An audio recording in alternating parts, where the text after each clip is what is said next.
Conversa de classe com Maíra Tangerino. Mentes únicas em conversas plurais.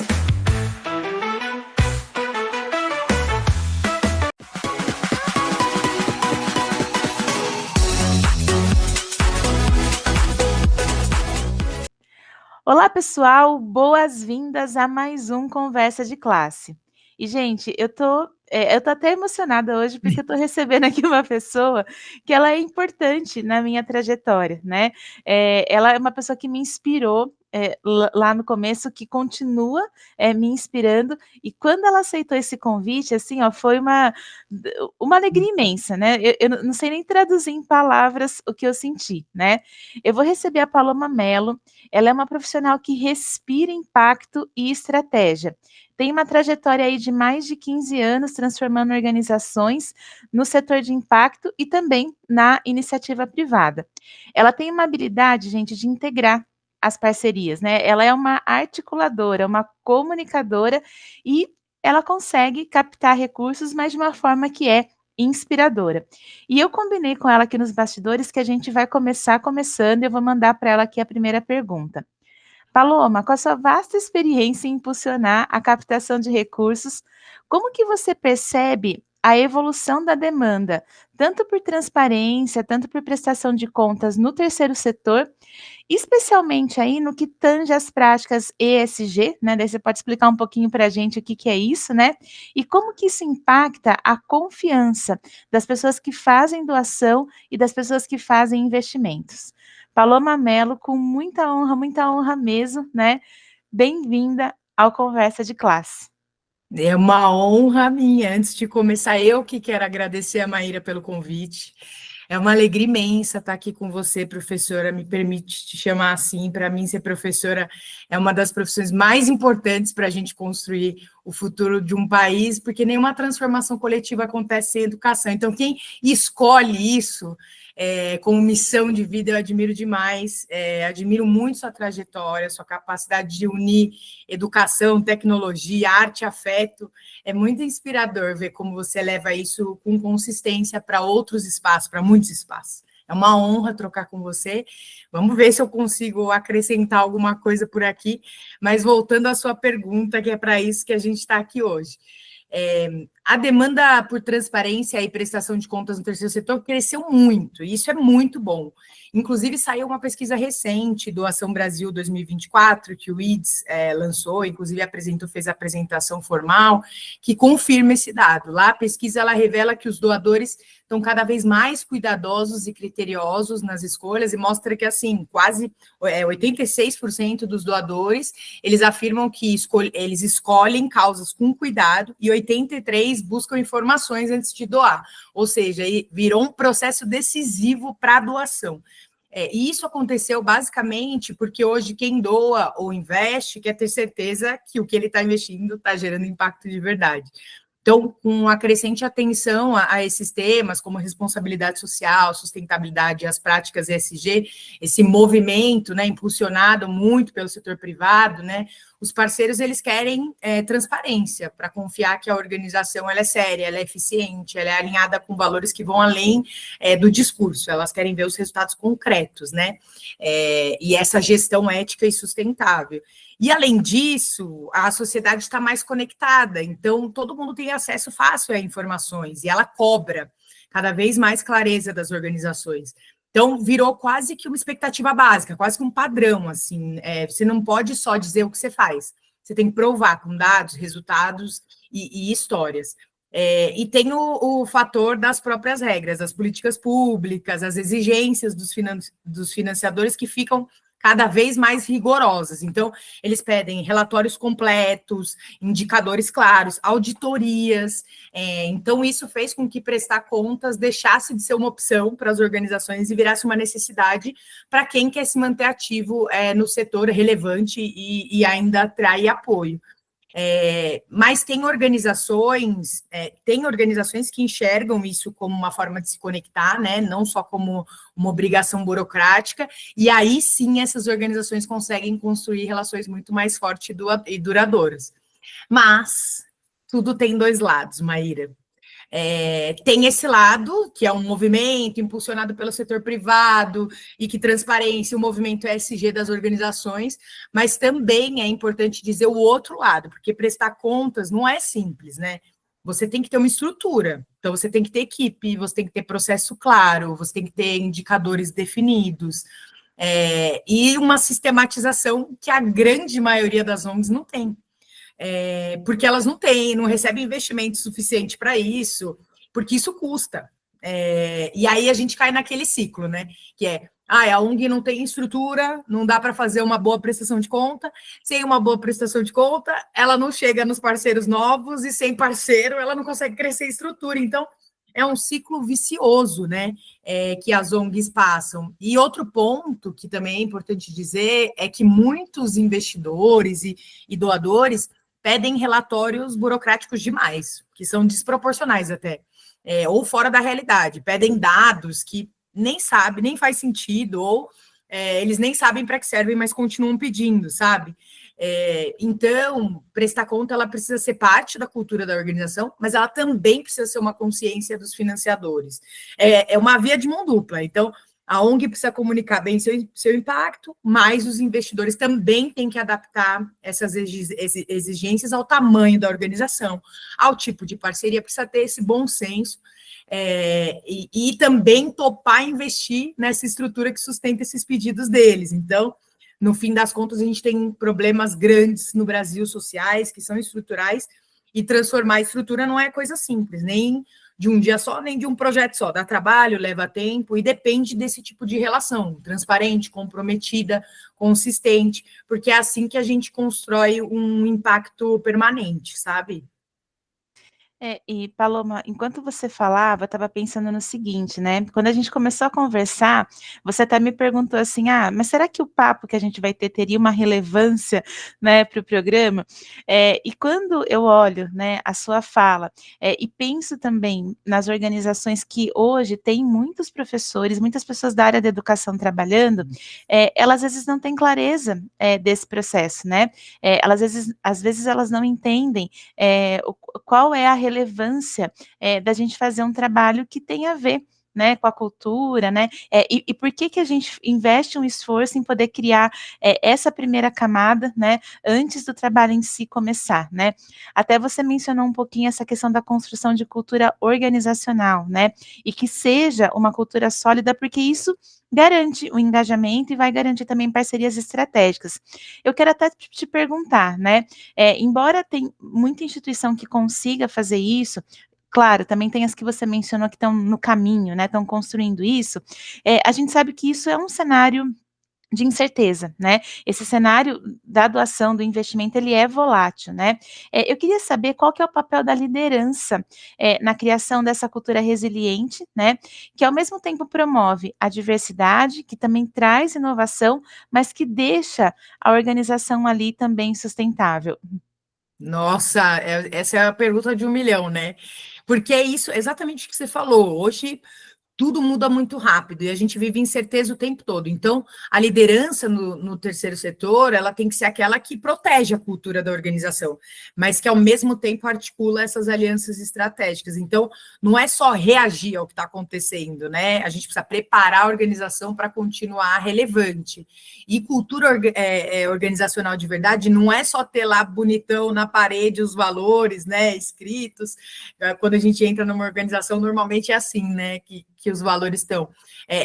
A gente precisa fazer escolhas que façam sentido. Então, construir relações saudáveis, ter um propósito claro, que todo mundo que está ali compartilha. Isso é o que sustenta a equipe em momentos difíceis, nas mudanças, na falta de recursos. E falta de recurso é sempre a dor das organizações. E uma coisa que não dá para separar, né, dessa resiliência é a diversidade, como você mesma disse. Porque as organizações que acolhem essas diferentes experiências, que escutam vozes variadas, né, e que juntam esses pontos de vista, tem muito mais inteligência coletiva, assim, de longe, tem muito mais força para inovar, muito mais legitimidade, inclusive. Mas inovar, quando eu falo, não é essa tecnologia, né, porque quando a gente fala inovação, todo mundo pensa tecnologia, mas não é só inventar alguma coisa nova, é ter coragem de mudar de rota, é testar, pilotar, aprender com erro e seguir em frente, sabe? E tem aquilo, né? Os problemas que a gente quer enfrentar atingem quem? Principalmente os grupos minorizados, né? Então, por que a gente vai continuar repetindo desigualdades dentro das nossas próprias equipes e das lideranças? Se a gente quer mudar mesmo a sociedade, a gente precisa ter time diverso. Pessoas que vivem isso na pele, na orientação sexual, na idade, nos desafios que a gente quer resolver. Então, são as pessoas que trazem esses olhares novos, que quebram esse status quo e que deixam a missão mais legítima e conectada.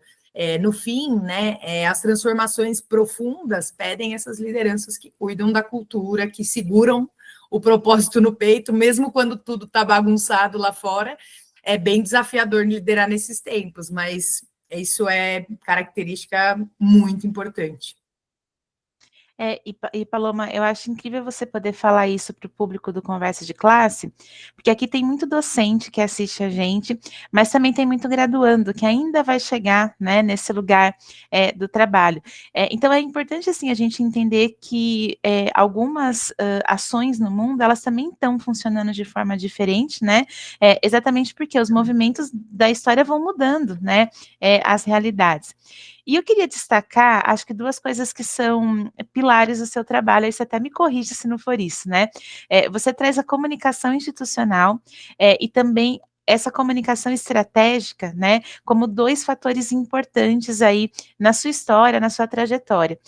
Eu queria saber se você pode contar um pouco sobre como a narrativa de uma organização do terceiro setor, ela pode ser construída de forma a mobilizar redes e parceiros, e aí pensando um pouquinho assim, não em gerar apenas recurso, né, mas também pensar como que esse movimento da instituição pode trazer engajamento social.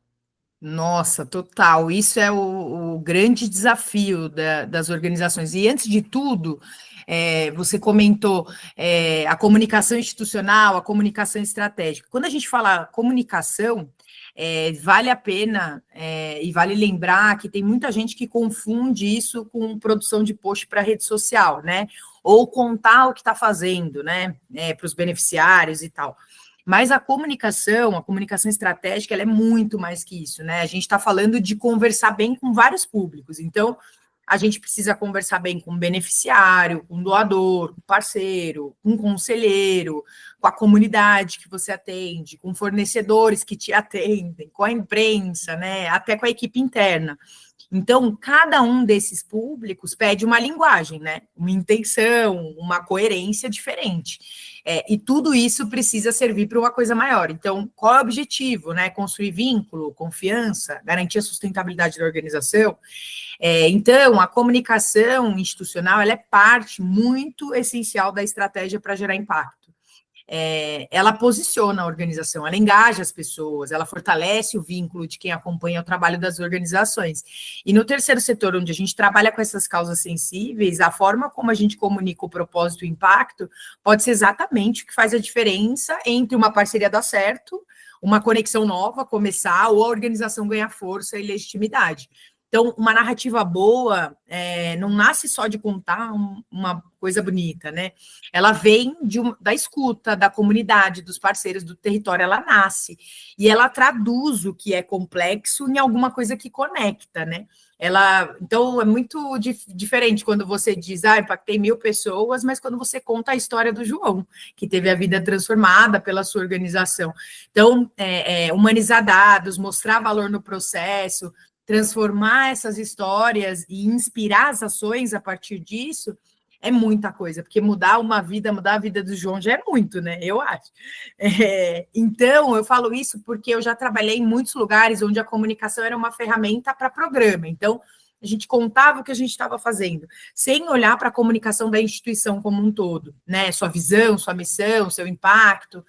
No longo prazo. E quando isso acontece, a organização perde muito, perde força, tempo, porque ela não se conecta direito com os parceiros, ela não mobiliza apoio, ela não mostra valor dela, além desses projetos que são pontuais.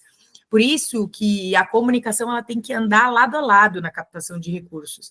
Uma boa estratégia de captação precisa de uma narrativa clara, uma narrativa coerente, que mobilize, né? E uma comunicação institucional bem feita ajuda a abrir porta, a cultivar esses vínculos, gerar confiança e ampliar o impacto da organização. Eu vejo muita organização no terceiro setor fazendo um monte de campanha, de chorar, com textos super inspiradores e tal, mas elas não deixam claro como que a gente pode apoiar, como que a gente pode participar dessa transformação. Então, de que adianta o investimento, uma campanha incrível, se você não tem um convite para fazer alguma coisa, né? E sem esse chamado, né, para contribuir, para engajar, para doar, esse entusiasmo acaba, aquilo te toca, mas não tem uma ação, né? E mais do que captar recursos, né, uma narrativa forte mobiliza pessoas, causas, parceiros, e isso contribui com a sustentabilidade, né? Então, ela acaba transformando, assim, quem é doador em parceiro, aquele que fica com você, aquele que permanece. Quem é voluntário, a multiplicar, né? Chamar outros voluntários, cara, vem fazer o que eu faço aqui para você ver que incrível. Transforma a rede em causa. Então, ela transforma, ela tem o poder de transformar mesmo né, nesse setor. Isso só acontece quando a organização investe em comunicação institucional, né? Como ferramenta, estrategicamente. E um alerta, assim, muito importante. Não adianta você criar uma boa maquiagem na sua comunicação, sabe? Não dá para ser aquele negócio da foto do hambúrguer, depois você recebe o hambúrguer e não tem nada a ver com a foto. Narrativa não pode ser maquiagem, Maíra, porque não adianta a gente comunicar bem se não tem organização, se não tem resultado consistente. A comunicação ela precisa mostrar o que a organização é de verdade, né?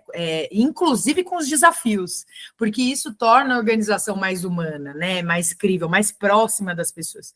Então, eu acho que quando a gente alinha causa, prática, narrativa, a gente não está só captando recurso, a gente está criando um movimento em torno de um propósito, e isso eu acredito ser bem potente. Que lindo, Paloma. Adorei ouvir essa resposta e conhecer, né, um pouco desse universo também. Eu falo que para mim tem sido um aprendizado grande, assim, me conectar com as pessoas e entender, né? Você acabou de fazer na prática aquilo que você falou na resposta, então foi sensacional. A gente já está caminhando aqui para o finalzinho, né? E aí eu queria fazer uma pergunta aí olhando para o futuro, né? Considerando os desafios globais que a gente está enfrentando, né? Eu queria que você me falasse qual que você acha que é o maior equívoco que as organizações do terceiro setor ainda cometem na hora de buscar esse impacto de alto nível e que conselho prático que você daria, né, para elas poderem superar e alcançar aí um crescimento que seja mais sustentável. Boa.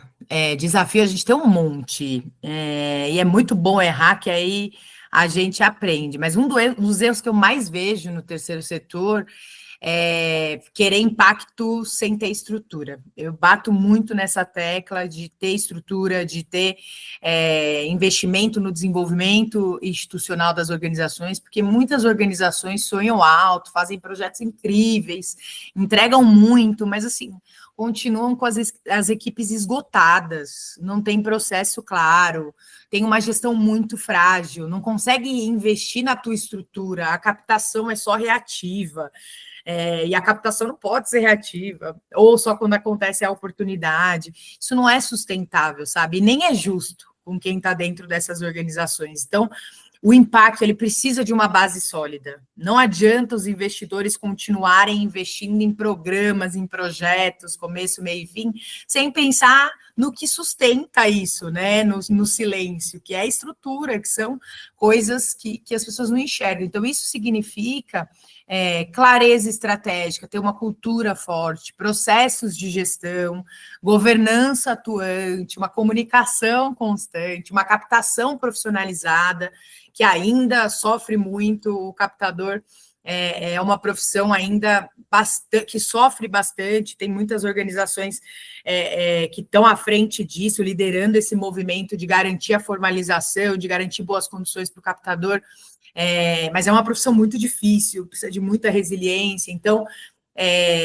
os desafios do Brasil são muito grandes, então não dá para mudar o mundo sem mudar como a gente opera. É aquela máxima mesmo, tipo, fazer uma coisa diferente para ter um resultado diferente. Esse é o primeiro, e tem um outro que eu vejo bastante, que é a falta de potência no mesmo setor. Então, quando eu vejo organizações criando frentes para atender demandas de investidores, então, eu faço formação de professores. Agora eles pediram para a gente fazer cursos online.